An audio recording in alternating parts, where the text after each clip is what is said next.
December the 3rd, 2015. My name is Tanya Finchum. I'm with Oklahoma State University, and today I am in Waukomis, Oklahoma, to interview Dr. Barry Pollard, and this is part of our Oklahoma project where we're focusing on a cowboy in every county. So thank you for having me today. Well, great. Happy to be here. And how do you say it again? Waukomis. We're just south of Enid, about 7 miles, in a small town called Waukomis. I actually live out in the country here in Waukomis. Do you know what the meaning of that word is? I really don't. Other people say walk among us, so maybe it has something to do with the Indian name. I don't know. Okay, that would make sense. Okay, let's begin with having you tell us when and where you were born. I was born in Guthrie, Oklahoma in 1951. 1951. And what did your parents do for a living? Well, my dad started out farming. He went into a farming life and then worked in the oil field some, then realized that maybe he wanted to go back to get more education. So after being out of college 7 years, he drove 45 miles to OSU every day to get his degree in agriculture education. And he then became an agriculture teacher. What year did he graduate? Oh gosh, When it that's was a tough one. when it was still Oklahoma A&M? No, I think it had probably become Oklahoma State University by then, but I was in the third grade, so 58, 59, somewhere through there. yes, about 60 years ago. So, well, not quite that, but yeah, you're right, about 55, 58, something like that. And he commuted for class. He didn't live on campus because he was married. That's right. He was married and already had 3 kids, and that's when I learned how to milk cows. Because my sister, she had milk allergy, so we had a goat around to milk. So we had a goat and a bunch of cows to milk. That kind of fell to me since he was going to school then. So got to learn how to milk cows at an early age. Well, did he go on the GI Bill? No, he was just a little young. The war was over by the time he got old enough to be eligible to enter the military service. But He just decided to go. right, well, I guess farming and raising kids and working in the oil field kind of thought maybe he should go get an education, do something different. So he did. Had anyone else in the family gone to OSU? No, he was the oldest of his brothers and sisters. He had a brother that was a few years younger that later went to Oklahoma State and also got his degree in agriculture education, but no, he would have been the first one. So he started. Right. My mother went to OCU and got her degree in music, but they'd already met and got married by that time. So Well, how many brothers and sisters do you have? I've got 3 brothers and 3 sisters. I'm the oldest. You're the oldest, so you're in charge. Yeah. That's quite a house full. Yeah, and all of us went to Oklahoma State. All 7? Mm-hmm. Yeah. That may be a little bit unusual. Yep, that's probably true. I had one sister that went to a branch of Oklahoma State, so we count that. Did y'all have choices, or you just wanted to go there? No, I think we could have had a choice of where we wanted to go, but with my father having been from there and listening to OSU on the radio, and then he was in agriculture education, so we had a really involved in the agricultural way of life as a child, and so Oklahoma State was a natural fit. Whenever I was in high school, I don't think I really thought much about going to any other place at that time. I could have, and I really just didn't put a lot of thought in it. I was asked to come to Oklahoma State by some people I'd met in 4-H, and they were in Farmhouse fraternity, and it seemed like a good fit, and so I really didn't entertain anything else very much. OSU certainly had the right fit for me. With 4-H, had you been there for Roundup? Yes, actually I'd been there for Boy State. Is when I was actually there. So I don't believe I was there with any 4-H events, but with Boy State we were there together. Yeah, we stayed in the dorms back then. It was a lot of fun. Do you remember which one? I could place it. I don't know the name of it. It's gone now. I was going to say, it may not be standing. Mm-hmm. That's right. So let's back up. Where did you go to elementary school? Well, I started in Marshall, Oklahoma, real small school, just north of Crescent and kind of east of Hennessy. And we lived out in the country there, and all of us went to school in Marshall. Tiny school, like first and second were in the same grade with the same teacher. that tiny. And then when my dad graduated with his degree from agriculture education, his first job was in Alfalfa, Oklahoma, down in the southwestern part of the state, just near Carnegie. And we moved there, and I was in the 4th grade there. And he taught there for a year, and then he got the teaching opportunity to teach at Hennessy, which was close to his home, where he grew up, where all of his brothers and sisters and family farm in that area. So we moved to Hennessy when I was in the 5th grade. And then he taught ag from that time on until he took a different job. But I finished my elementary and high school education at Hennessy, Oklahoma. What year did you graduate? 1969.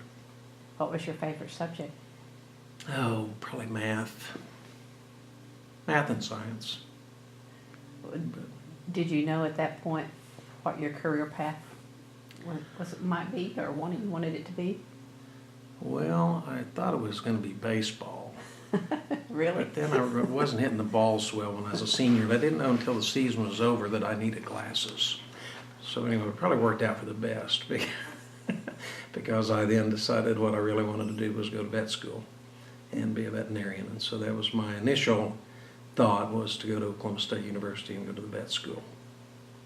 Interesting story about that, to divert a little bit, I was in Farmhouse fraternity, and I was in a room, and two of my roommates were in vet school, and one had just got accepted to medical school.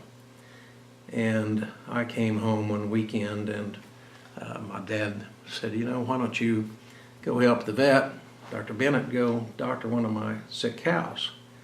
And so I thought, well, that'd be a good idea. So we went over to the farm where we had the sick cow, and we didn't have very good corrals, and so we ran the cow in the barn.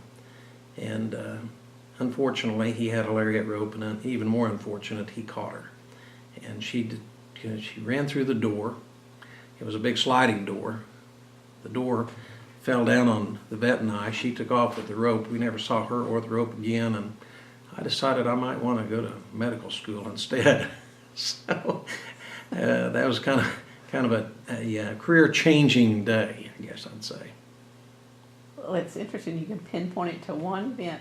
Yeah. One vent. Yeah, that, and I really would have probably been more interested in large animal veterinary medicine. And, you know, a lot of those guys, it's a pretty rough life. They do a lot of hard physical work, and I'm not afraid of that, but it just, a lot of the things that sometimes they do, I was already doing. And I got an opportunity to see what it was like in medical, and went and visited with our family doctor and went around with him some, and decided I probably would like to change my major to medical school. And that didn't require that you switch from OSU to somewhere else? No, not at all. In fact, that leads into an even more interesting topic, kind of dear to me, in that I really didn't have to change anything. I had very much the same requirements of studies and classes for vet school as you would for medical school. And the thing that's interesting about it is that after medical school, and after I came here in Enid and went into practice in neurosurgery, I eventually was asked to be a part of the OOHRP Foundation and became a governor, and later became on the board of governors and then the board of directors of Oklahoma State University Foundation. And while there, I had several of the foundation staff came to me because their children wanted to go to medical school, and their counselors in high school had told them, you know, that if they really wanted to go to medical school, perhaps they needed to go to OU so that they could get into the OU medical school. And it just kind of dawned on me that, you know, that's not the way it really is. You can go to any school and try to then go into any medical school at any time, at any place. You just have to have the undergraduate training and classwork to get in it. So I started a group called the OSU Medical Cowboys, which is part of the OSU Foundation. And the effort was to raise funds for kids to come to Oklahoma State University to go on further their career in medicine, whether it be medical doctor, osteopathic doctor, veterinary doctor, or nursing, dentistry, whatever, and be able to put that money out there in the form of scholarships for the high school counselors, so that the high school counselors could then recognize kids who might want to go to Oklahoma State University for their undergraduate training and then choose to go on to a professional career wherever they wanted to. So I felt like that was an idea to try to get the counselors at the high school level to encourage kids that wanted to go to Oklahoma State University and engage in some career medicine in some type to go there with scholarships. So that's been a good project. I might have the number wrong, but I think we've raised almost $3.5 million at this point in time for scholarships. Some of it's in the form of future giving and things like that, but our goal is to eventually get to a $5 million group of scholarships for kids to go to Oklahoma State University to further their education in the field of medicine. How long has that program been going? Probably about 8 years now, I believe. Mm-hmm. So you don't have to have a pre-med track in order to go into med school, is basically what you're saying. You can get your degree in really anything. You have to just fulfill the basic requirements of medical school, some certain sciences and math courses and certain requirement basics that they have, but you could get a degree in art or music or literature or whatever and still go to medical school. You just have to have the basic coursework done. Okay. Well, when you first went to OSU, you weren't in the fraternity at that point, did you? As a freshman, I went into Farmhouse as a freshman, yes. So you didn't live in a dorm? No, I lived in the fraternity house. Yeah. From the start? Right. Mm-hmm. And, that was really good. They had high academic standards at Farmhouse, and academic achievement was expected of you, and studying hard was expected of you, and making good grades was expected of you. And so you had the upperclassmen that were, there to make sure that you were doing your proper classwork and keeping up your grades. Did they have study time, study hall, or similar? If you needed it, there was. As long as you were making good grades, there wasn't any structured time. But if you were having some trouble, there certainly were arrangements made for you to have time at the library under some supervision to get some time in on your courses. Did you participate in homecoming events as yes. part of the fraternity? Oh, yeah. Yeah, we were part of Spring Sing and had our floats and did intramural athletics and played softball, football, flag football, and it was a very well-rounded education. A lot of fun. Any special memories from living in that house? One or two? I could go on for days about that probably. And any trouble you got in? No. There was very little trouble. Not compared to what you hear about these days. I mean, we had occasions where somebody needed to be talked to or,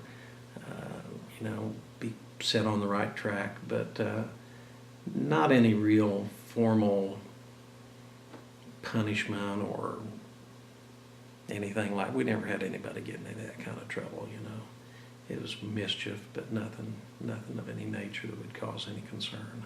Didn't throw anyone into Theta Pond? Well, I saw the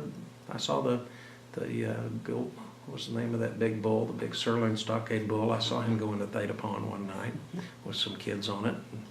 But we had plenty of fun, and some of it was on the mischievous side, and probably not worth talking about. But none of it was mean. None of it was mean or it was all in fun and teasing each other and things like that. Or there's an urban legend that a cow or bull was took on an elevator in the student union. I don't know if that was during your time or a little earlier. I don't remember that one, but that would have been the kind of thing that could have happened, yeah. Well, intramurals, did you play your baseball or was it something softball? Else? Softball. We played softball. We had a really good team. We had one of my neighbors down the road here that just lives out in the country here in Fairmont was our pitcher. Nobody could hit him. He threw the ball so fast, so well. I mean, I don't think we ever lost a game. Hardly anybody got hit, but it was a lot of fun. Intramural football, we played flag football, played basketball. There was a lot of good rivalry, just like there are between different schools in high school or different colleges these days. The different fraternities had rivalries with each other, and it was always a fun event. Do you have a favorite building on campus from that time period? Oh, I'd have to say the library. Really? Yeah.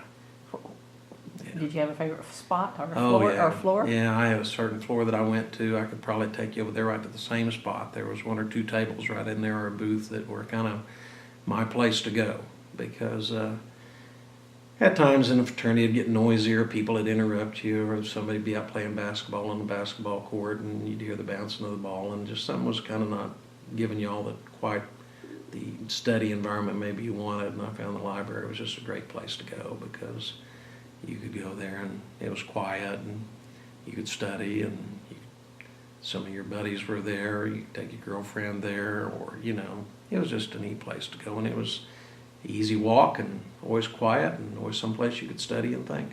So I enjoyed the library a lot. Which floor do you remember? Oh, it was probably the third floor on the north side. Okay. Yeah. Looking out toward the Noble? Mm-hmm. Yeah, looking toward the north. Mm-hmm. Mm-hmm. But I made many walks from Farmhouse to the library. And now it's a nice walk. They've got a pretty walk through there. Oh, now. yeah.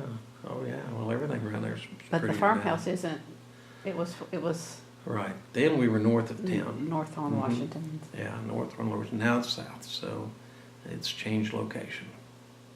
Distance-wise, it's probably about the same Probably. to the library. Maybe a from- little closer back then, but not enough to make any difference. It's to be able to go someplace where you can study and be quiet and really concentrate, it's worth it. Worth And the air walk. conditioned. And air conditioned and heated. And now they allow food, so you'd be even, Oh, really? even Okay. happier. How about that? No, that would be my favorite place. I went to the Union a little bit, but not much. It wasn't really on one of my paths. Most of my classes were west or northwest side of the campus or the west side of the campus. Did it have a bowling alley at the time you were there? If it did, yeah, I think it did, but I never You went. didn't go. No, What year did you graduate? 73. Okay. Went to medical school at OU. Yeah, there's. Went with there was probably another 10 or 15 guys in my graduating class at Stillwater that went down to OU as freshmen in medical school. Well, then the bedlam question is, who do you cheer for when they Oh, play each other? 150% Oklahoma State University. You bet.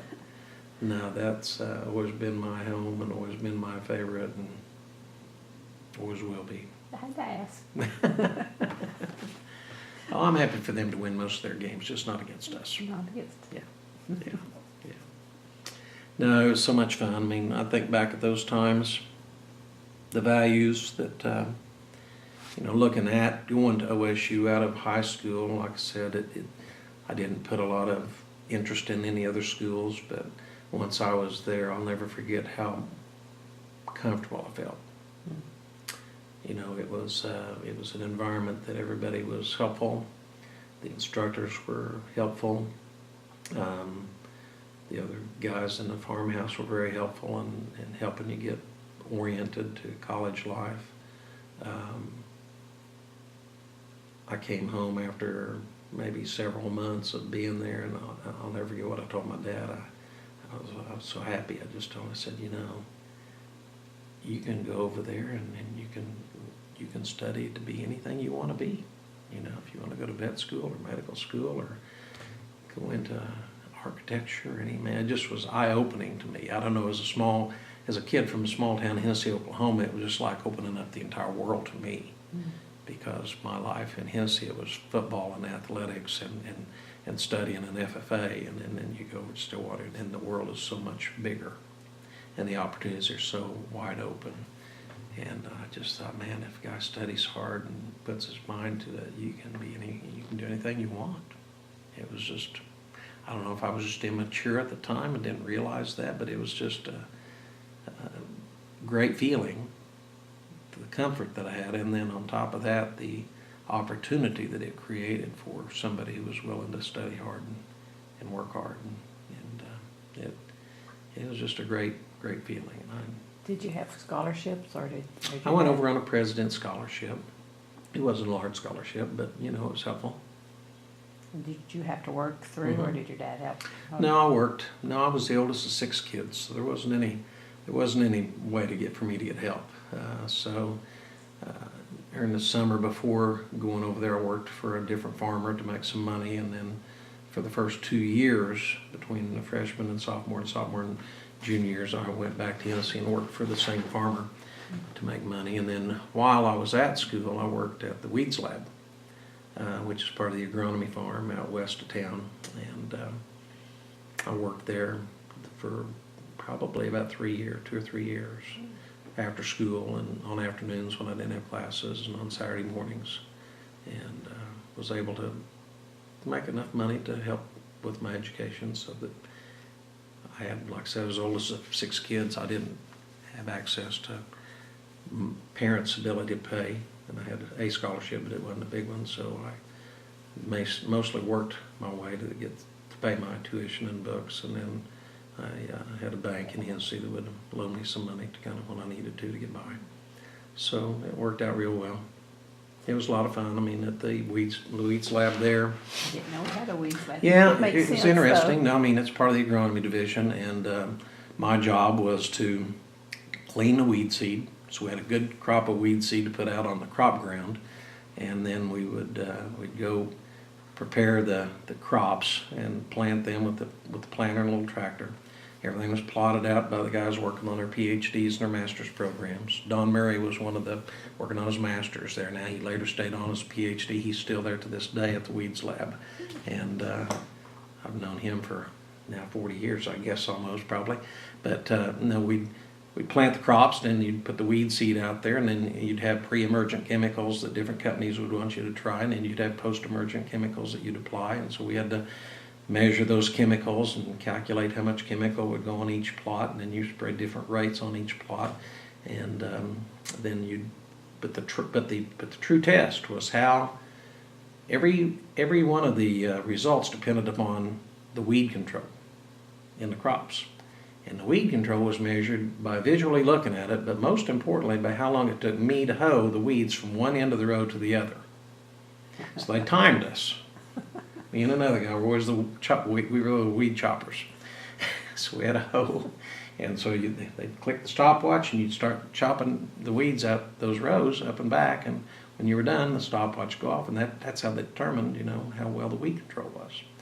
And I told him one day, whenever we're eating ribs down at Chickasha at noon, and I said, I may not be able to mow at the same speed this afternoon as I did this morning, so I'm not sure the test is going to be a true test. I can see that being a variable. Yeah. Well, it's a little hotter, and on a full stomach of ribs, you don't hoe quite as fast. So we tried to be consistent, though. You didn't like it well enough to switch your major again? No, I was pretty set at that time on going into medical school. Yeah. Do you remember what your pay was? Oh, not really. I'm sure it's probably $4 an hour, or something like that. Wasn't much. And maybe not even that much. May not have been $3.50, $4 an hour back then. It was a lot of money. Well, how did you register at that time? Register for? Like, was it on computers, or did you have to stand in Oh, lines, no. what? I think we. Wouldn't have been computers at that I think time. we just met with our counselor and filled out the form, and that's what you got into. I mean, you submitted you had to write it out, It's on paper. submit what courses you wanted, and turn them in, yeah. You usually got what you wanted, yeah. Not many people wanted to take calculus 2 anyway. No. No, I remember but computers were just becoming a big deal back then, and you could take computer science classes, but that was some of the first times that those were offered. Of course, I thought that would be interesting at the time. I didn't do it, but maybe in retrospect I wish I had. But now I've got 3 great kids that are really, really smart with computers, so I don't really need to know too much. Just call. Yeah, I just call them and say, now what do I do? Well, if you were on a limited budget, how did you do your food? At Farmhouse, I'm sure supplied, or you ate meals there, but... Yeah, I worked in the kitchen too there. I forgot about that. I was a kitchen boy. We cleaned all the dishes and put everything away and helped cook. And that was another means of support, I guess. I'd kind of forgotten about it, yeah. No, that was just part of your tuition. Part of your fee to Farmhouse every month was the room and board and meals. Yeah. I think it's probably the same way at all the fraternities.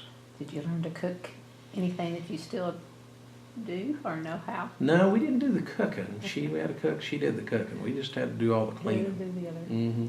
Yeah. Well, do you remember your first day when you traveled from Hennessy to campus? Do you remember how you got there? Or who was with you, if anyone? I'm sure I went by myself in my '69 Cutlass.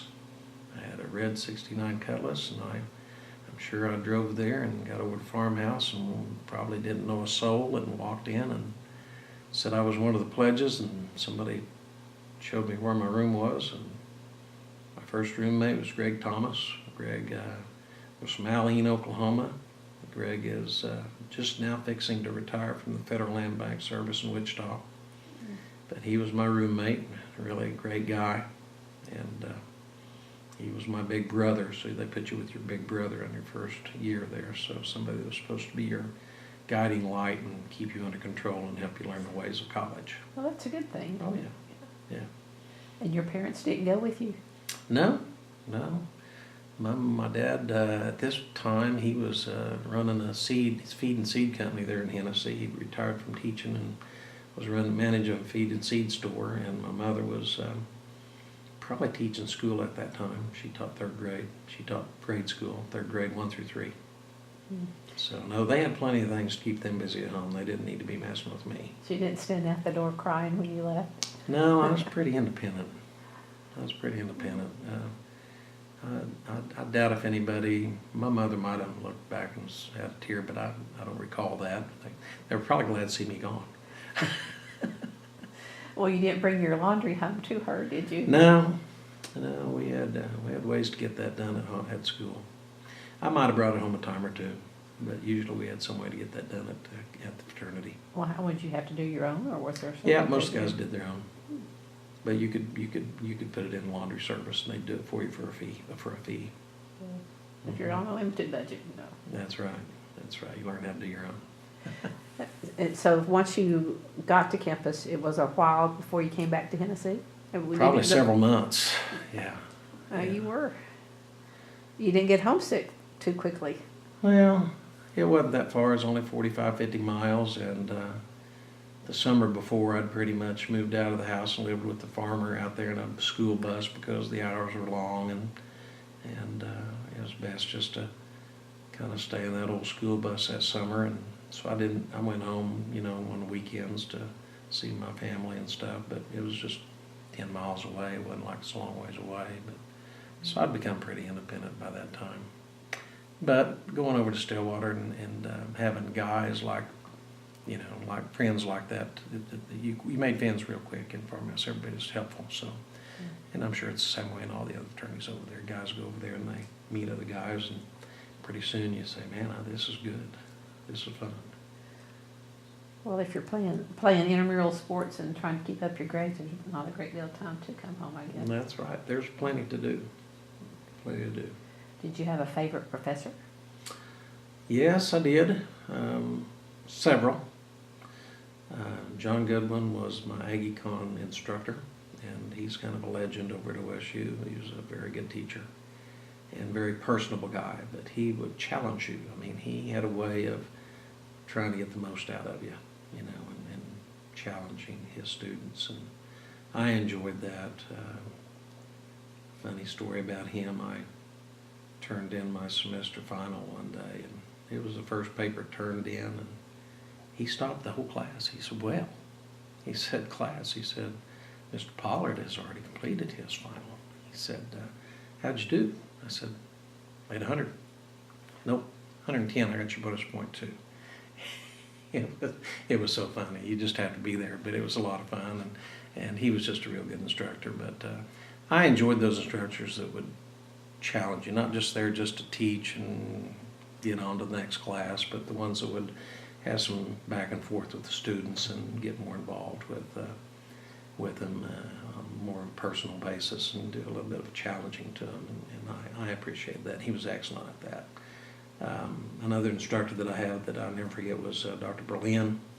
He taught organic chemistry, and in organic chemistry 2, I had been accepted to medical school already, so there wasn't any push upon me to make an A anymore because I'd already been accepted. So I guess I kind of felt that way for a while, and I didn't study very hard for the next test after I'd been accepted, and it showed in the grade. Instead of making an A like he would have expected me to make, I probably made a C. And he called me to his office. And I really didn't know what to think about that. I thought, well, what's he want? Anyway, I went by to see him, and he had a simple message. He said, I know you've been accepted to medical school already, and congratulations on that. But he said, you didn't give a full effort on the last test. And he said, I think you should understand, if you're ever going to make the most out of your life and do the best that you can, you should always give your best effort. And he said, I would just challenge you to, do better. Don't take this to your head. Come on back in and get involved and do the best you can. So, needless to say, I busted my rear to ace that one, and it was a great lesson. You ended up with an A for the course? I think so. Yeah, I had to do awful well on that last test to get it, but I can't remember if I made A or B because of the C that I made. I can't remember now, but anyway, it was just a teacher going out of his way, doing something extra to let a student know that he cared about you and that you needed to do the best. So it was a meaningful day. Did you come close to failing any class? No. What was the That hardest wasn't one? an option. Wasn't an option. Or what was the toughest one? Besides, that one. Analytical chemistry. It was a little far removed from some of my interest, and it was difficult. Yeah. That and calculus, too, were the toughest classes, I thought. For me, I was more of a science and math guy. And there was some math involved in that, but it seemed to be more challenging to me than anything else. Did you have any female teachers? Oh, yeah. I'm sure I did. I was in the College of Ag, so there probably weren't a lot at that time. English, maybe? Yeah, English probably, and we had to take some social science studies over at the Sheraton Center, and I can't remember really that far back who that was. But Was PE required at that time? it was an optional, and I did have a female teacher in golf. I took one semester. I took an hour of golf for PE. Enjoyed it immensely. It was a lot of fun. Do you still play? When I can, I love to play, but I'm not very good. I don't get to play very often, but I'd like to play more. It's a lot of fun. It takes a lot of time, though. It's it's 3.5 hours to go play. You don't have that time. I haven't really had the luxury of a lot of free time in my life, and the free time I have, I've chosen to spend other ways, do it other things than golf. Like what?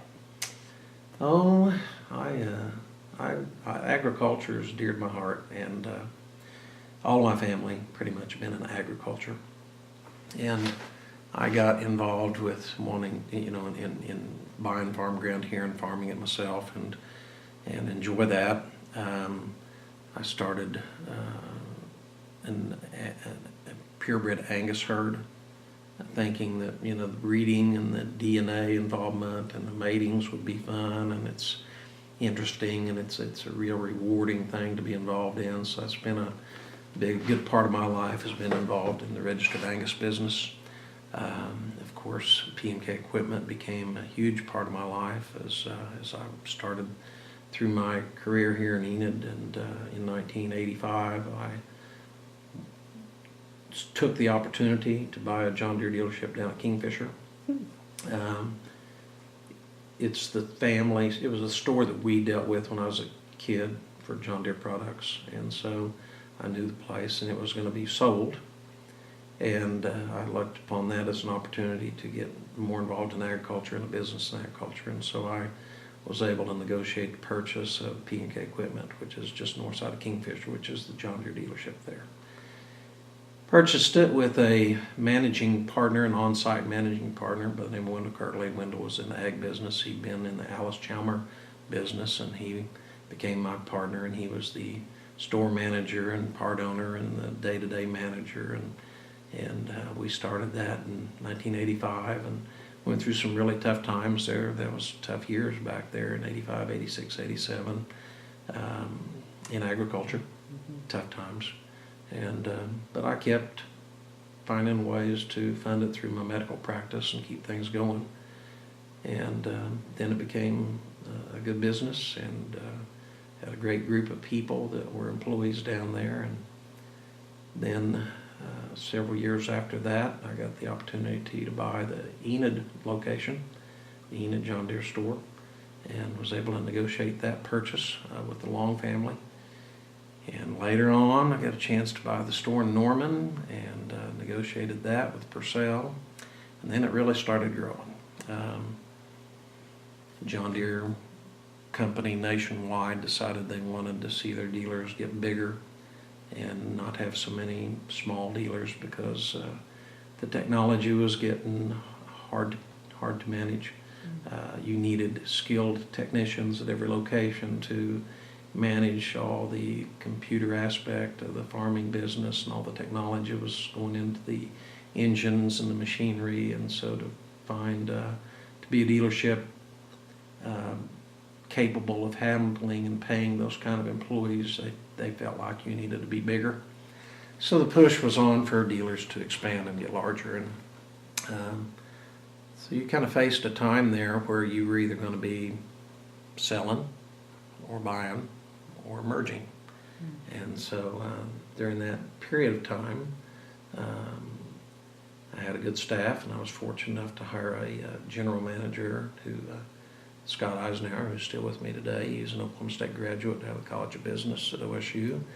And Scott joined the team as our general manager, and we very next day bought the Stillwater location, I think, and several weeks later bought the one in Edmond, and a year or two later bought the one in Tulsa and Owasso, and then Bartlesville, and it just really expanded up to where there's 10 P&K locations in Oklahoma.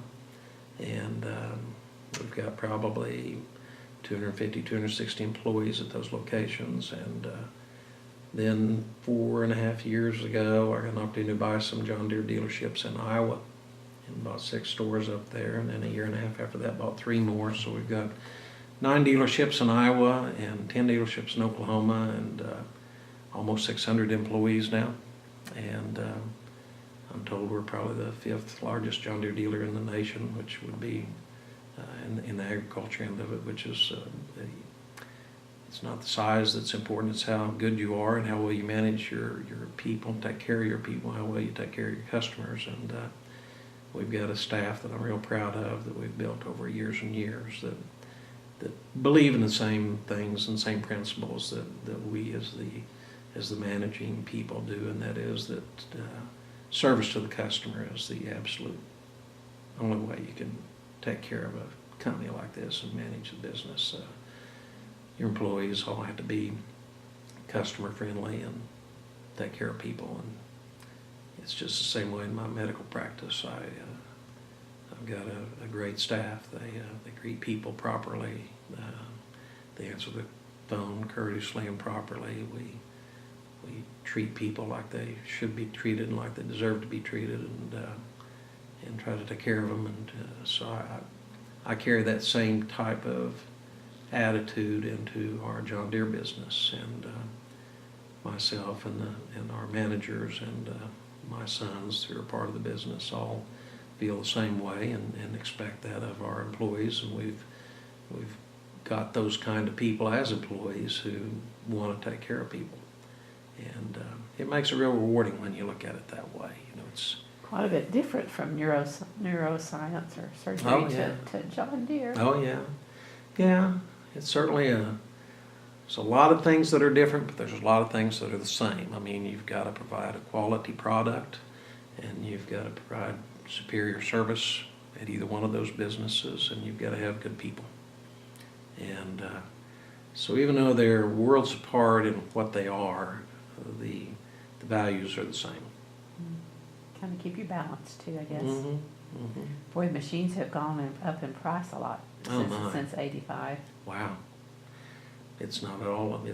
We've sold a combine here not too long ago for a combine and the header $400,000.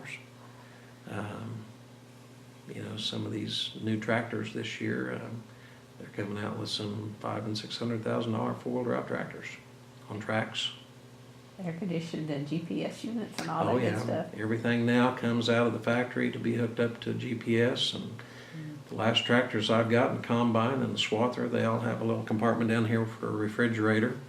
They've all got the monitor over here, so you have the GPS system, and you know, Makes It's amazing the changes. Makes the farmer's life easier in that respect, but Yeah. financially though. It's big. Well, there's a financial commitment, obviously, but as far as getting things done and keeping track of things and keeping records, and you know, it's very good. I mean, some of the value is hard to realize sometimes for some of the people, and I think even environmentalists. I mean, this is a good thing for a lot of people because these GPS coordinated systems allow you to precisely not overwork the ground. You're not overlapping 3 foot. You're not wasting 3 feet of diesel and 3 feet of fertilizer and 3 feet of extra chemical and 3 feet of extra seed, and all of that is a waste. So you're able to precisely drive where it needs to be driven, so you're not overdoing it and you're not underdoing it. You're covering everything like it should be. So the economy of savings in fuel and fertilizer and diesel and labor are certainly worth the technology, and then the environmental impact of less diesel being burned to go over more precise acres and less chemical being used that could wash off, and all of those things need to be factored in. So there's a lot of positives about it. Well, as the owner, do you get the latest and greatest thing as it comes out? Oh yeah, you bet. Get to play with it first? Now, I'm a firm believer that we need to, that I need to understand what's going on, and we try to keep some of the better, we try to keep the latest stuff out here so that my guys are running it, and if there's something new that comes out, we just soon have it ourselves first so that we can help understand where the problems might be and understand how to help the next guy if he has problems, and so we like to stay on top of it. That doesn't mean I have all new equipment. We got plenty of old stuff out here too that keeps on running, but I got tickled one day. A friend of mine in the Angus business over in Arkansas, he sells Budweiser beer. That's his main business, and he looked at me one day and he said, "I just don't know how you make any money at this John Deere business." He said, "I've got the same John Deere lawnmower now that I had 20 years ago. So I just put a little gas in it, crank it up, and go mow the grass, and everything's fine." He said, "I don't have to go get a new one. So I don't know how you make any money." He said, "Heck, every time I hear an empty can of beer hit the table, I know I'm fixing to make another sale." I didn't have a comeback for him right there, Anyway, maybe he'll buy a new lawnmower one of these days. In antiques, if it's 20 years, it takes to be an antique, doesn't it? That's right. Do you have any antique ones? No, I don't. I'm not much into antiques. I've had centenarians call them Poppin' Johnnies. Poppin' Johnnies, Poppin' that's Johnnies. right. The old Poppin' Johnny, yeah. The old D John Deere was, I think, the main one they talked about like that. I grew up on a D John Deere, and it would be like that. I mean, you got it started, and it had a flywheel, and it go pop, pop, pop, pop, pop, pop, pop, pop, pop, pop. That's how it run, And it was a great tractor back in its day. I mean, people choose, they're faithful to whichever. Oh yeah. Yeah. Oh yeah. Most of the ones we've been interviewed have been John Deere. Nothing but John Deere. Yeah. Several of them have claimed to have gotten the first one in their county. Yeah. I don't know how to verify something like that, but. Yeah. It's a long history. It's been a good company for a long, long time. Yellow and green. Mm-hmm. Mm-hmm. Green, orange, and black. Green tractors, black cows, and orange shirts. It's my life. There you go. There you go. My 3 favorite colors. Well, let's get back to OSU for a minute. Graduation day. What do you remember about that? Oh, gosh. Where was the ceremony? I don't really remember a lot about it. I think it was at the football field. That's where they usually had them. But I don't, I was so excited about getting in medical school and moving on that it was kind of I can show you the picture. And my mother and father being there for graduation. But it was a fun event, but I don't remember a whole lot about it, frankly. So you went directly from OSU to OU that fall, in the fall? Right. And finished, when did you finish at OU? Well, it would have been from 73, 77 would have been graduating from medical school, 78 getting my internship, and then finished neurosurgery training in 1982. Came here to Enid and went and practiced in July of 1982.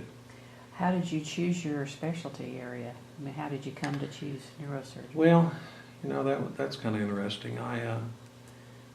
In medical school, you get a chance to go through the different specialty areas, and I really loved internal medicine. It was a challenging, and learned about all the organs and the endocrine system and all of the heart and lungs and all of that. That was fun, but I really liked to use my hands. I really liked to do things with my hands, always have. And so I think surgery was just, I was born to go into surgery, I think, because I just love to do things and accomplish things. You just feel a sense of accomplishment when you put your hands on something and you fix it and you see the x-rays and it's fixed and it makes you feel good. I mean, there's something really good about that. For me to see it was something I wanted to do. So I thought a little bit about internal medicine. I thought a little bit about cardiology. I thought a little bit about pediatrics, but very little. I thought that would be a field, but I spent 5 weeks with a pediatrician in Chickasha and realized that I did not want to field phone calls from mothers at 9 o'clock at night about their children's sore throats. And so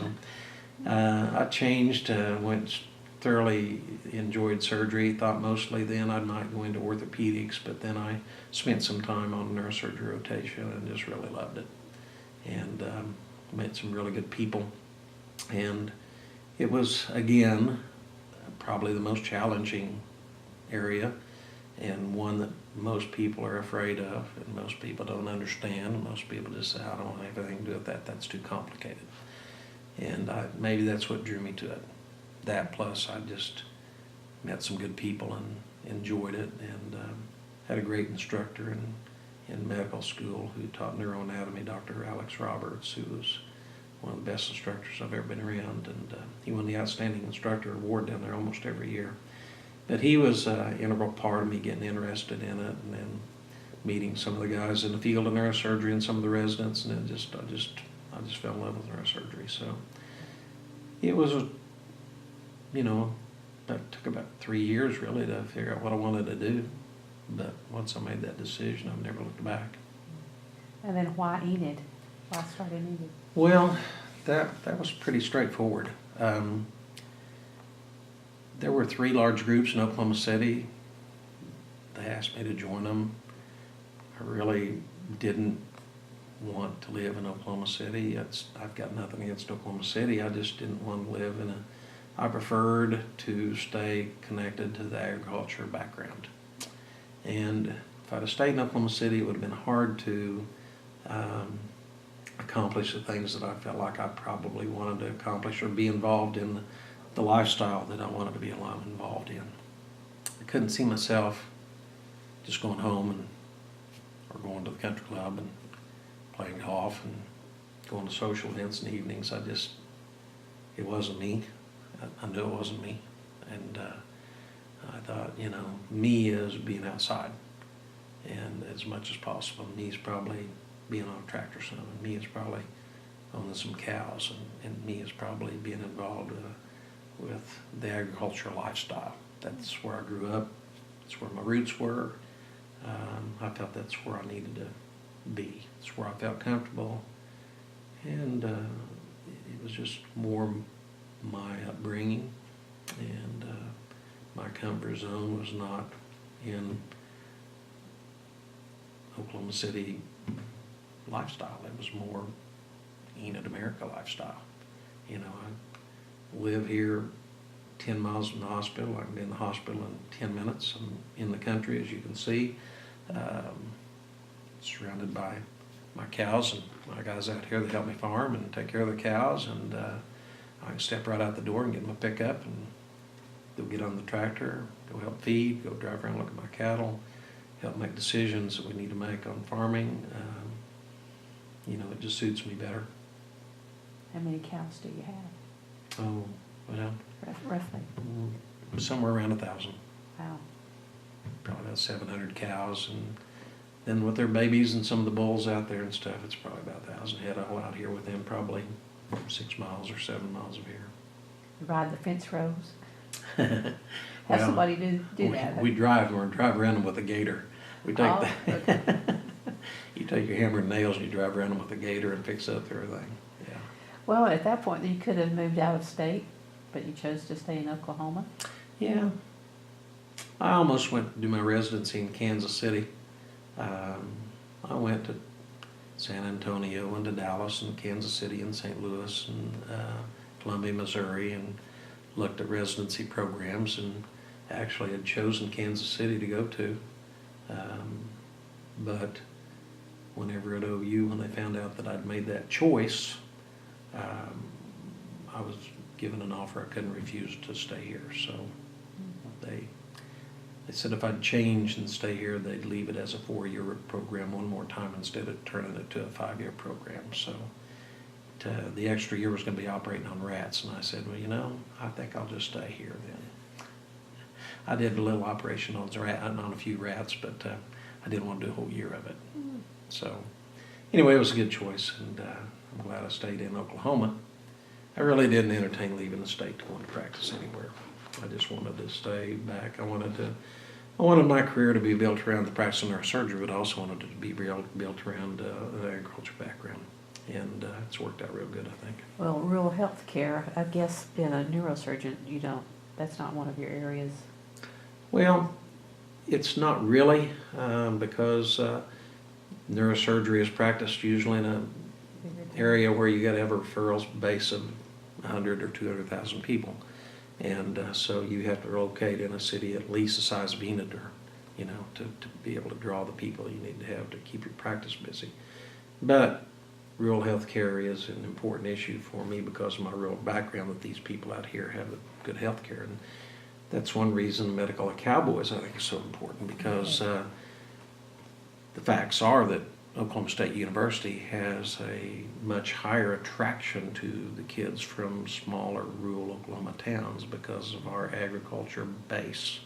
Even though we're in a very well-rounded university, we still have a very strong agriculture base, and as a land-grant college, we were kind of charged with educating those. And so it's my firm belief that to get people to go back to practice in rural America, they have to come from rural America. I don't think kids from St. Louis or Midwest City are likely going to go out to Beaver, Oklahoma, or to Shattuck, Oklahoma, or Cherokee, Oklahoma and practice medicine, because they just don't. So if we can provide scholarships for those kids to go to school, they're more likely to go back out there to a smaller community practice. So hopefully programs like the Medical Cowboys will help serve that purpose, we hope. Well, these days, a typical day for you is what? Oh, typical day? Yeah. Get up at 6, start the coffee pot, go get on my email, answer the emails that I need to or that it came in late. Get out of here and be up to the hospital by 7 or 7:15. Have surgery at 7:30 every morning. Surgeries last from 7:30 till I'm doing 1 or 2 or 3 cases every day. Depends on how long they last. But we have a time slot up there that lasts till 1:30 or 2 o'clock in the afternoon. So every day I'm up there in surgery from 7:30 till roughly 1 or so. And then we go to the office and see patients every afternoon. Thursdays are the occasion, are the exception. Sometimes I don't see people on Thursday. We usually do see 2 or 3 patients on Thursday because we can't get them all fit in the rest of the week. But ordinarily on Thursday afternoons I can get there by 4 or 5 o'clock sometimes. But usually I'm there at the office till about 6 or 6:30. Then I come home, and depends on the time of the year. If it's not dark. If it's summertime, if it's harvest, I go straight to the combine. And when I show up, they know that one of the combines is mine. I'll go get on one because I love to drive the combine. And we'll cut wheat until 10 or 10:30, whatever we do. And that's during harvest time. The rest of the time, whenever we're farming, we don't always have enough people out here to get the work done, so I'm kind of sometimes the evening and the weekend farmer. I enjoy that. And a big part of the time, I'm going out here to the barn and talking to my herdsman who takes care of the registered cattle, or one of the guys out there, and just seeing what's going on, what do we need to decide, what help do I need to help them with, I like to be actively involved in selecting the breeding for all the animals, and the matings are important to me. It's a big part of what we do, and so all the cattle are AI'd, and I like to pick that. I like to select that. There's sales going on September, October, November, big sale months for Angus, and so we're going to a sale, or one of the guys is going to a sale, or there's an online sale we're looking at almost every weekend, Friday and Saturday or Sunday, for a couple months. And so you got to be skilled at knowing what you want to purchase and what would help your herd, and managing that. I enjoy that. Almost every day I talk to my general manager or my sales manager at P&K, or my son, who's our business manager at P&K.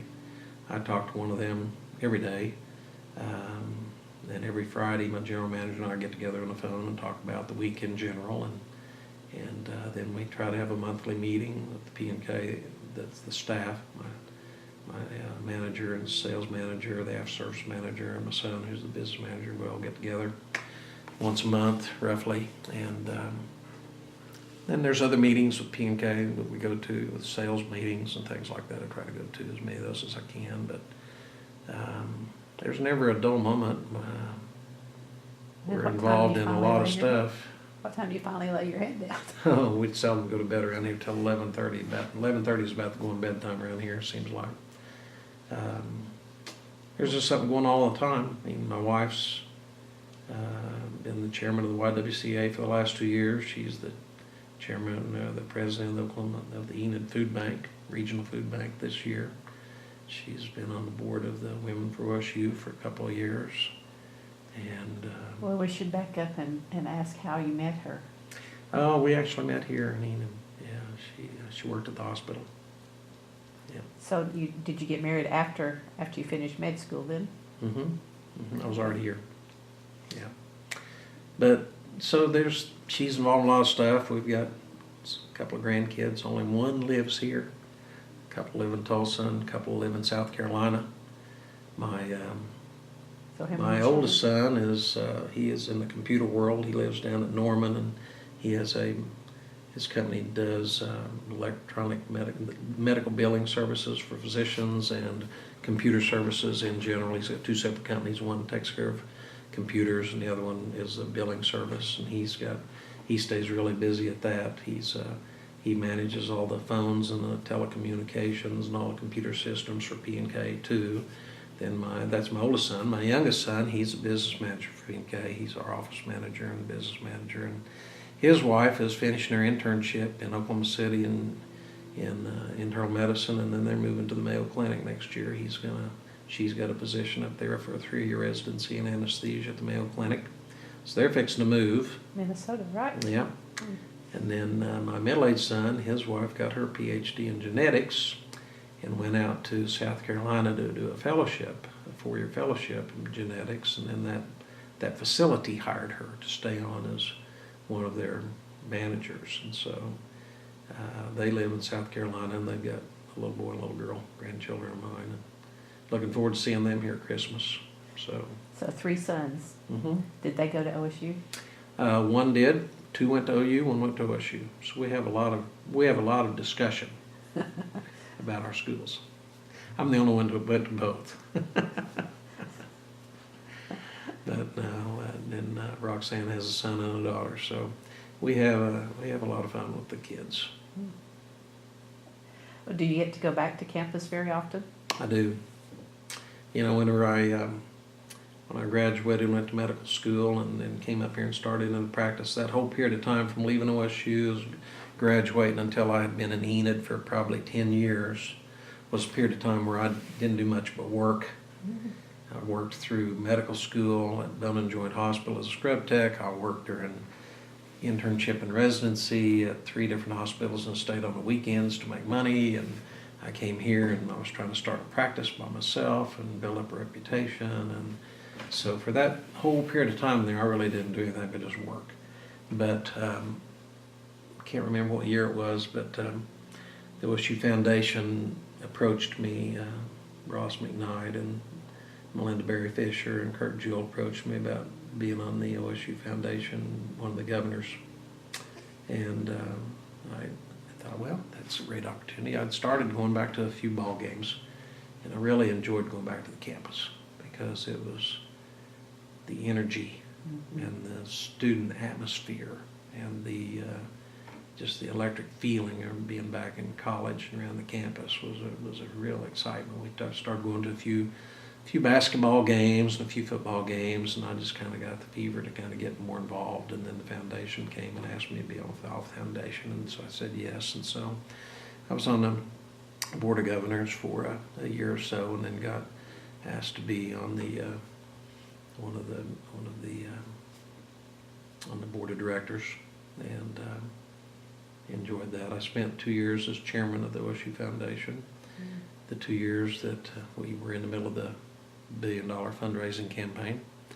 It was a great time to be the chairman of the OSU Foundation because President Hargis is an avid supporter and a wonderful fundraiser and great personality, and I spend a lot of time at the foundation with meetings, and it's about fundraising, about organizing our staff, and about how to go about doing what we do as a foundation, and hiring the right people, trying to grow the staff, spending time with Burns, going to different functions to talk to donors and supporters and alumni, and it was a really fun time, and I got to meet a great many fantastic OSU alumni.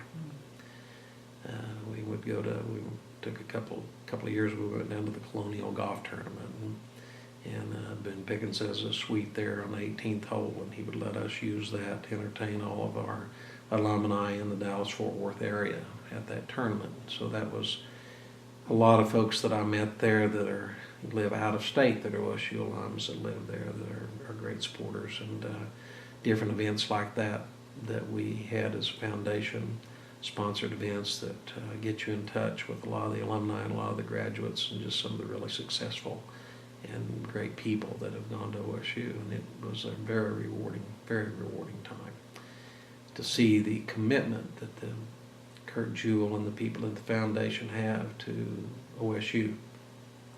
It's a warming feeling to see somebody who, all those people are so committed to one cause, and that is to try to raise funds for the university for the betterment of the students and better the educational quality. And it's a great group of people, a great purpose, and raise a lot of money. And who would have thought that Oklahoma State University would be one of the few universities to raise $1 billion in a campaign? And quicker than they thought. Yes, and you get to meet such great people who had ideas about how to get that done. You know, the idea that Mr. Pickens had about matching funds was just wonderful. And his generosity to let people name their scholarships in their name, or whatever name they wanted to. Didn't have to use his name, even though he's putting up half the money. You know, what a generous idea. And other people, I could name them by the dozens and dozens of people that I've been involved with the foundation that have had such good vision and have offered such good ideas and have helped promote the foundation and the fundraising efforts, and have been willing to sacrifice not only their time but money to help see the university grow, and then to see what's happened and to see how the money's spent, to know where it's gone, and to know that we formed a special committee on the foundation, the donor relations committee, just to make sure that the donors feel the appreciation that they deserve for the gifts they've given. And that's the only way you're going to make people feel good enough to want to see the fruits of their gift and want to do it again. And it is only if they can see what good it's done. So those kinds of ideas that have come out about all of that to make it what it is today. It's been a good feeling. It's been one of the most rewarding things in my life has been on the OSU Foundation. You've got a lot of orange around this room to show some of that. Oh, yeah. Yeah. My wife, and I have her to thank for that. She decided to remodel the house a few years ago, and I'm the kind of guy, I come in the back door, I change clothes, and I'm right back out the door in the evenings. I don't pay a lot of attention to what goes on inside this house sometimes. And I came home one day and I looked back here and it looked a whole lot different. I stepped back here and they had done this room this way. And they'd done it all without me even knowing. They'd just kept the door shut. So they put up OSU memorabilia and OSU things that we've accumulated through the years and filled the room with it. And it's pretty neat now. It is very neat. So of your grandkids, do you anticipate any of them heading in that direction? Well, you know, I'm happy for them to go wherever they want to go, but I just pretty much told them, you know, if they want me to help them with their educational funding, you know, they probably should consider going to Oklahoma State University. So I don't want to put any pressure on them, but I'll probably help them out a lot if they want to go to OSU. Take them to Grandparents U? They go. Yeah, Jelani's already going, and she's going to a few football games, and she's already talking about her time coming up to be an OSU student. So this room will help with that too, I would say. I won't have much trouble with several of them. Now, my one son and daughter who graduated at OU are pretty loyal OU fans. I might have a little trouble convincing that one, but I'm not going to give up. I'm not going to give up on it. She comes here and I say, "Go Cowboys," and they don't like that. They like for her to say Boomer Sooner, you know, but we'll battle that forever. Well, I'm surprised you haven't painted one of your tractors orange and black. Oh, no. That conflicts with John Deere, I know, but. We put a little orange and black on the gator over there the other day. We've had a gator down that goes to the football games, and they had it. It goes out on the field, and it's all boom boxed up and everything. And the announcer, I think at OSU, not Larry, but the guy that gets out on the field and incites the crowd, he drives it around. They had Ricky Fowler on it the other day, so I got a picture of Ricky riding around on the John Deere gator. It's got a little orange on it. It's not as green as it used to be. Well, if we're looking forward, what do you expect the next 10 years? Retirement in your For future? me, you know, people are always asking me when I'm going to retire from the practice of medicine, and I'm not sure. I really don't know. I think I've still got a great office staff. I've still got a very devoted group of girls that help me, and we still do a good job, and there's still a big demand for our services. And right now I won't even have a partner again until August of this year. I'm finally getting a guy that's going to get out of the military. He's had a 3-year commitment, and he's committed to come back and join me, so I'll finally have some help in August. But I might practice a few more years. There's a lot of things I like to do with John Deere and the agriculture stuff I'm involved in.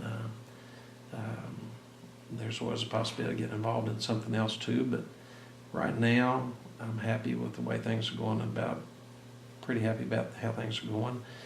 If I do decide to retire from medicine, there'll be a little bit of hole there, but I think there'll be plenty of things for me to fill it up with. But I still enjoy all the things that I do. Well, when you do have downtime, is it riding the tractor, or is it doing something else? Well, there's not a lot of downtime. I can fill it in pretty quick. When you take a vacation, what do you? Or do you take Well, my vacation? wife asked me a few years ago, she said, you know, are we ever going to take a vacation? I said, what do you mean? We go to neurosurgery meetings, we go to John Deere meetings, and we go to OSU stuff, and we go to the bowl games. I mean, and you know, the Angus show is in Denver every year, and you get to go, and so there's lots of places we go. They're just, you know, not Like a real week, vacation. Not a week on a cruise But ship. we did take a real vacation a year ago. It was her birthday, her 60th birthday. We went down to Grand Cayman for 4 days and with her favorite cousin. That was a vacation. That counts, yes. And we'll see. We'll take some vacations. But by the time you go to a neurosurgery meeting once or twice a year and go to a John Deere meeting somewhere once or twice a year and to an Angus meeting or to the Denver every year, you know, you're spending a fair amount of time. Plus, we go to California in October every year. There's a couple of Angus sales out there that I go out to every year, and so it's a little bit of a trip. It's only a 3-day deal, but at least, you know, I would call it a trip for her benefit, you know. But anyway, we're looking at doing something after Christmas.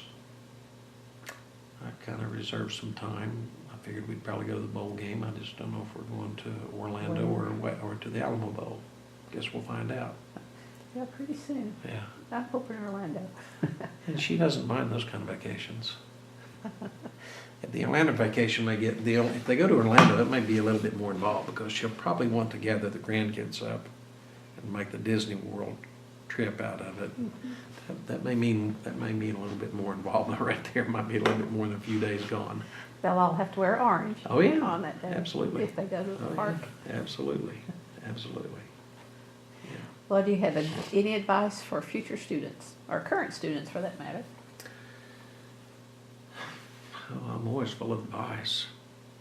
Interact with their professors, it sounds like, is one of the things you would say. Yeah, interact with the professors, take advantage of the time that you have with them, and certainly enjoy the experience, the overall experience. I mean, it's a great time in your life to grow relationships and to meet people that you didn't know in high school, meet people that are from different parts of the United States, different parts of the state, have different ideas. There's a lot of things to be learned in college life that they need to take advantage of. But, it's important to have fun, but it's important to study, and it's important to grow your value system and keep your value system and keep your eyes open. I think sometimes we can learn as much from seeing what other people do wrong as sometimes we can learn from seeing what other people do right. You should be able to look around and stay aware and know what path you want your life to follow. And those are important things I think you get an opportunity to learn in college amongst a lot of other things. But study hard and then try to find where your passion in life is. What interests you. What's going to make you want to get up every day and go to work. What's going to make you feel good about what you're doing every day. Try to walk through that garden and see through the weeds and see what it is that you want to do. I started out thinking about veterinarian, and then I started thinking about medical school, and then I started thinking about, is it going to be pediatrics or internal medicine, or is it going to be orthopedics, is it going to be neurosurgery? And you decide on neurosurgery, and then after that you decide, well, what kind of a life do I want? What do I want my life to be like when I walk out of the hospital? What do I want to do at 6 or 6:30 at night? Do I want to go home and get on the couch and go out to the country club and eat? Do I want to go play golf? Do I want to go fishing? Do I enjoy farming? Do I enjoy cattle? Do I enjoy, what do you want to do? What do you want you just want to have, you just committed to your family? What do you want? And try to spend some time finding that area that interests you, that makes you feel good, and hopefully everybody can. For the most part, I think I have. That doesn't mean I haven't made mistakes. Doesn't mean there are a few things in my life I wish I'd have changed along the way. But you adjust and you learn and you go on, and hopefully you can do something that is rewarding to you and also helps your society and the people around you and your family, and I think that's what's important. And I just feel blessed that I was able to go to Oklahoma State and be around those kind of people and be able to find my way through all that. And I wouldn't have had it any other way. I'd go back again if I could. Well, you came from a good foundation too. I mean, your parents Sure. set you on that path too, it sounds Sure. like. Yeah. Yep. And you were smart to diversify. You've got several passions. You don't have just one. Yeah. Sounds like Yeah. I think you just live once as far as I can remember, so I try to do it all of as much as I can. Well, if you had to go back, would you choose the same path at OSU? I mean, Yeah. you're happy with your career Sure. choices. Yeah. Yeah. Probably the best thing happened to me was not being able to wear glasses when I was a senior and didn't hit that ball as well as I thought I should. That probably changed my path right back there. But no, I mean, I wouldn't change anything. It's like I said, you look back on it all, there's things you wish you could have done different, or decisions you wish you made different, but that's that way in everybody's life, I'm sure. You might have made an A on that test instead of a C. Yeah. Well, making a C on that test probably helped me out Taught too. you something too, didn't it? Yeah, you know, there's probably something to be gained from that for sure. Yeah. And you said you were in the glee club, no, it was singing, something. Oh, Varsity Review. Yeah, did you sing? Yeah. You could carry a tune? Oh, well, you're in with some other people. They blend you in. However, yesterday I was on the phone. I had to call back a physician with an insurance company because they needed to get clearance to do the surgery, one of the surgeries I was going to do today. And so you have to get these, sometimes you have to get the insurance company wants you to get it approved. So they had a doctor call me and he needed to talk to me about the case. And I got on the phone. I said, "This is Dr. Pollard, and I understand you want to talk about Miss So-and-so and what can I help you with?" And he said, "Oh my God." He said, "You sound like Blake Shelton." I thought. He said, "My wife and I listen to the voice all the time." He said, "Your voice sounds just like Blake Shelton." So when you mentioned, did I sing? I blended in with the other guys, but I don't know what was wrong with that microphone, that phone yesterday, but I don't think he was hearing Blake Shelton on the other line. Well, do you know the song, Alma Mater? Oh, yeah. Yeah, I could. It's better if you have the words up there in front of me, but yeah, I can go along with it. Okay. Proud and immortal. Yeah. Yeah. Loyal and true. Loyal and true. It's a great university, and I'm certainly happy to see all the changes that are being made. It's progressive and continually building and making things prettier. And you know, the brick and mortar's one thing, but the attitudes and the teaching, the quality of the teaching and the environment is the best thing. You know, and I understand they've got some money donated now toward the nice dairy barn facility, and we'll soon have a new horse facility, and there's going to be other additions coming along. And President Hargis is real interested in the Performing Arts Center, and I understand they've now got a lead donor for that, so that's all going to become a reality. So the university continues to move forward and continues to get better and provide the atmosphere and the brick and mortar and the scholarship money that's needed to continue to do what they do. It's going to be more and more difficult all the time, I think, with education to be able to come up with scholarship money and be able to fund education, because the cost just keeps going up and there's competition out there. There's online stuff you can go to now. There's universities like UCO, they're growing because people can live at home, don't have the fee of the dormitory, but then you also lose that dormitory and that fraternity experience, which are very valuable, I think, for kids. The demands on the state funds are tremendous. I mean, the story's been told that whenever I went to college, the state provided probably 75% of the money for education. Now it's more like 25%. You know, so much more money's been diverted to other social programs and prison system and all the other entitlement programs. So, you know, that there's just, education has suffered somewhat by a loss of funds to other competing needs that the state has. So the private donations and scholarships become more and more important all the time. And so, as President Hargis has said, we got to learn to function like a private institution. You know, we have to learn that we've got to support our university if we want to keep it. The one that we remember it and keep it growing. So us as alumni will need to understand that and to be generous in trying to help out.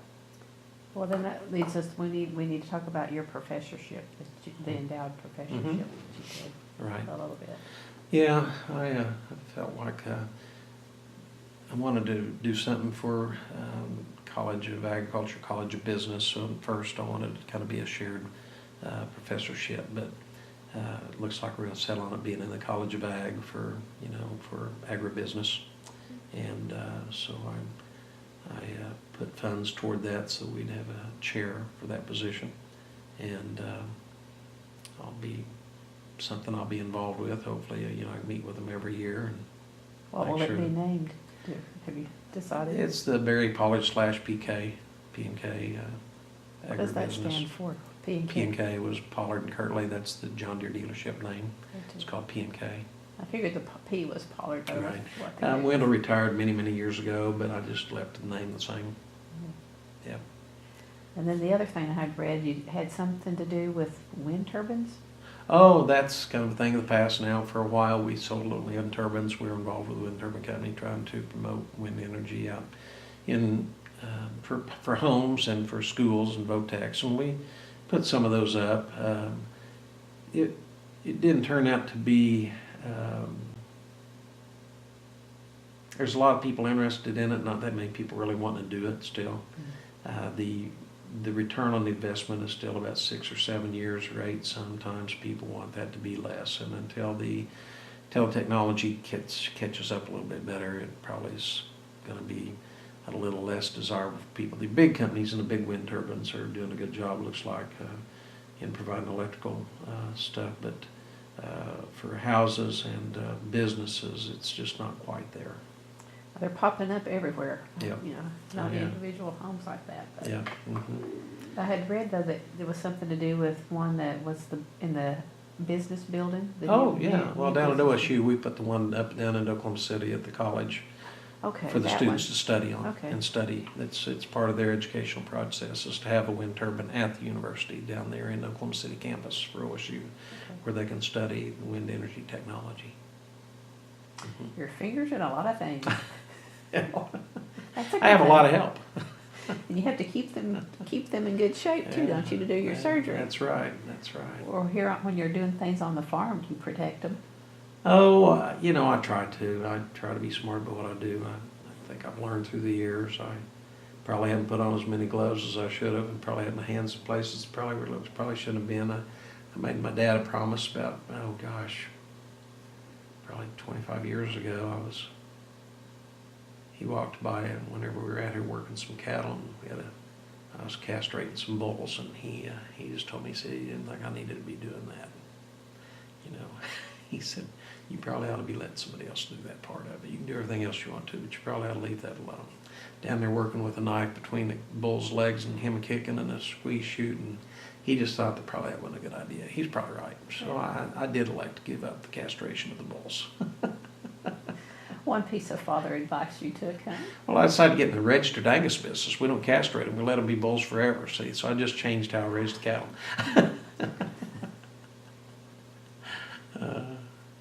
No, that's about the only thing I didn't do. No, we try to be smart, try to be careful. We don't want anybody getting hurt. I didn't realize how close this was to Enid, so you're in a nice location. Oh, yeah. Here. Yeah, I And can you get can there. get to campus pretty quick. 10 or too. 12 minutes, I can be at the hospital if I need to be. And about, what, an hour, maybe not quite an hour to get to OSU? Mm-hmm, a little over an hour. We'll start going to some of the basketball games now that football season's over, and, We need some fans in the stands. Yeah. They weren't really there last night. Yeah, it's, I don't know what's happened exactly. The thunder has probably taken away some of the fever, and Well, it's a then- problem across the country too, Yeah. it's not just here. Right.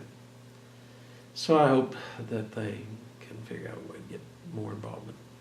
Winning always fixes a lot of that, though. It does, doesn't it? Yeah. All right, we've covered quite a bit of things. Is there anything else you want to talk about before we close out? Oh gosh, I don't know. We have covered a lot, so I suppose not. Well, I usually have people, my last question is, when history's written about you, what would you like for it to say? Oh goodness. How do you want to be remembered?